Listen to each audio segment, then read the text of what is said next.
پیارے آقا صلی اللہ علیہ وسلم کے پیارے دیوانوں، اللہ عز و جل نے فجر کے وقت کے اندر برکت رکھی ہے۔ جو شخص فجر کی نماز پڑھ کر اپنی زندگی کے معمولات، چاہے کاروبار یا ملازمت سے متعلق ہو، اس کے لیے نکلتا ہے،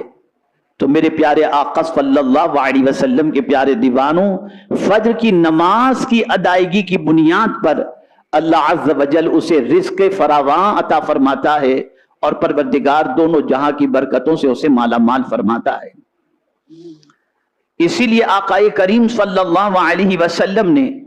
فجر اور عشاء کے بارے میں فرمایا کہ یہ دونوں وقت کی نماز منافق پر بھاری ہے، مومن پر بھاری نہیں۔ اور جو شخص فجر کی نماز پڑھ کر کاروبار کے لیے نکلتا ہے، اللہ عز و جل کے پیارے حبیب صلی اللہ علیہ وسلم کے ارشاد کی روشنی میں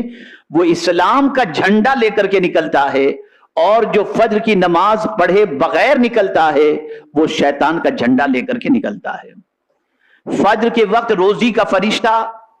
روزی لے کر گھر پر آتا ہے، اور جو بندہ فجر کی نماز کے لیے بیدار ہو جاتا ہے اور فجر کی نماز کی تیاری میں مصروف ہو جاتا ہے،